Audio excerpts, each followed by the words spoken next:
Assalamualaikum warahmatullahi wabarakatuh.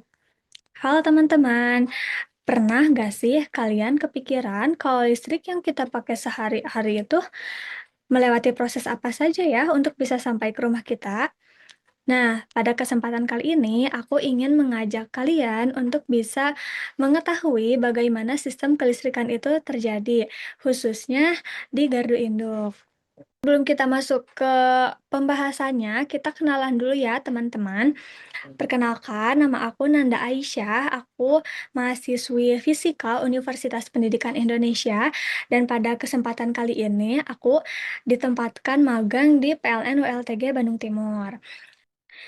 Nah, teman-teman, energi listrik yang kita gunakan sehari-hari itu tidak langsung sampai ke rumah loh, tetapi melalui proses yang cukup panjang.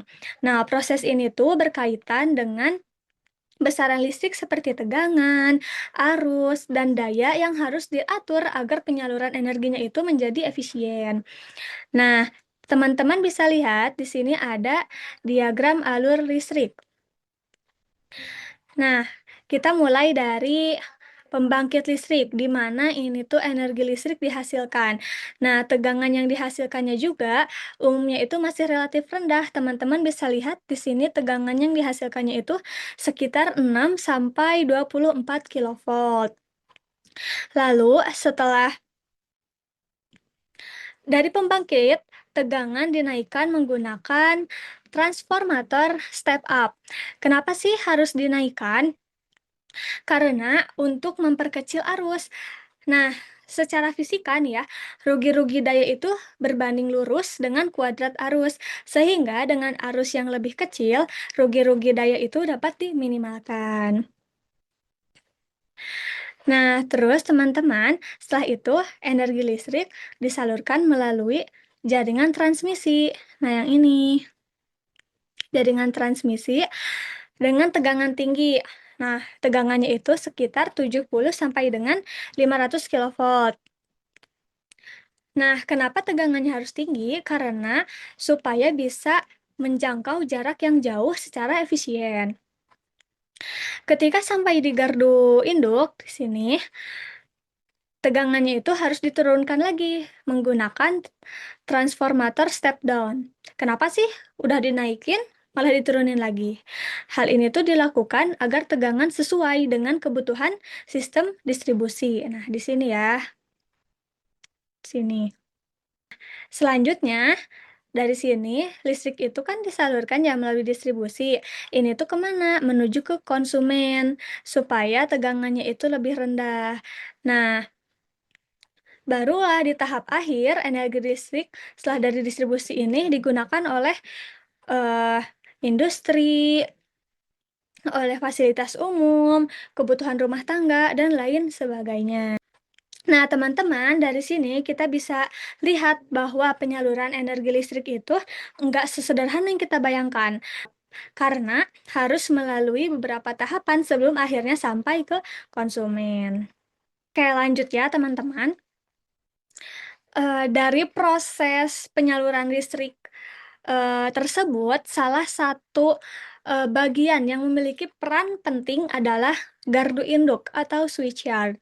Nah, gardu induk itu berfungsi sebagai penghubung dalam sistem tenaga listrik, khususnya dalam mengatur tegangan agar sesuai dengan kebutuhan sistem. Peran pemeliharaan dan inspeksi menjadi sangat krusial.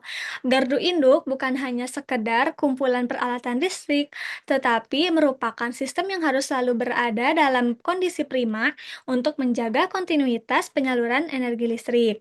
Kenapa ya peralatan di gardu induk perlu dipelihara dan dilakukan inspeksi secara rutin? Nah, pemeliharaan itu dilakukan untuk mencegah terjadinya kerusakan sebelum benar-benar terjadi. Sedangkan inspeksi bertujuan untuk mendeteksi potensi gangguan sejak dini. Nah, dengan kata lain, keduanya ini merupakan langkah preventif untuk meminimalkan resiko kegagalan sistem. Tanpa pemeliharaan dan inspeksi yang rutin, gangguan kecil sekalipun dapat berkembang menjadi kerusakan besar yang berdampak pada pemadaman listrik, bahkan kerugian operasional. Nah, teman-teman, setelah mendengar pemeliharaan dan inspeksi itu penting, ternyata pemeliharaan dan inspeksi itu terbagi menjadi 3 jenis.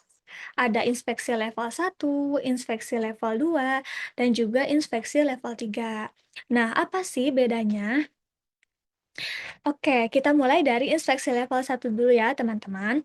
Inspeksi level 1 itu merupakan inspeksi rutin yang dilakukan setiap hari. Nah, pada inspeksi ini tuh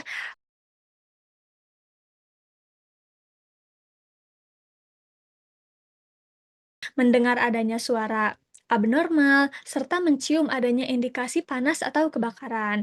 Meskipun terlihat sederhana, inspeksi ini tuh sangat penting sebagai deteksi awal gangguan. Berbeda dengan inspeksi level 1, pada inspeksi level 2 ini kita tidak hanya mengandalkan pengamatan visual, tetapi juga menggunakan alat ukur untuk mendapatkan data yang lebih akurat.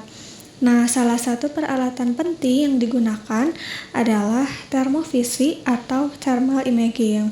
Nah, termovisi ini digunakan untuk mendeteksi adanya hotspot atau titik panas abnormal pada komponen seperti koneksi, busbar, transformator, maupun pemutus tenaga. Yang mana titik panas tersebut biasanya menjadi indikasi awal adanya gangguan, seperti adanya sambungan yang longgar, beban berlebih, atau degradasi material. Kalau kita lihat dari inspeksi level 1 dan 2 tadi, semuanya berfokus untuk menjaga kondisi peralatan tetap normal. Nah, kalau sampai terjadi gangguan, baru disinilah sistem proteksi bekerja.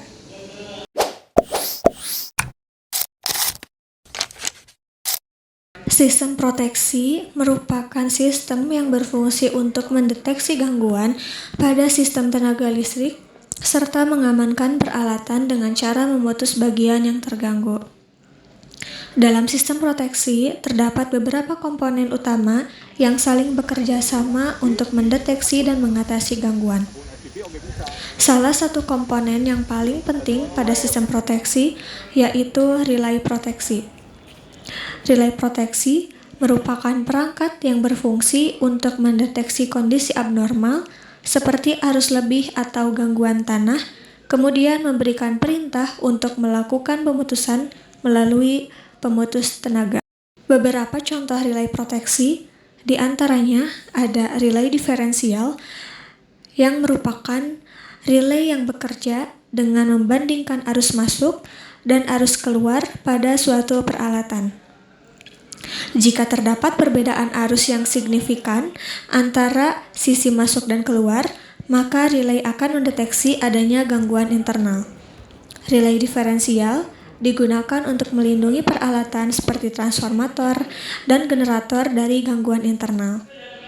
Selain relay diferensial, ada juga OCR atau over current relay, yang mana OCR merupakan relay arus lebih yang bekerja ketika arus melebihi nilai batas yang telah ditentukan. Jika arus yang mengalir lebih besar dari setting dalam waktu tertentu, relay akan memberikan perintah trip. Relay OCR ini digunakan untuk melindungi sistem dari arus lebih akibat beban berlebih atau hubung singkat.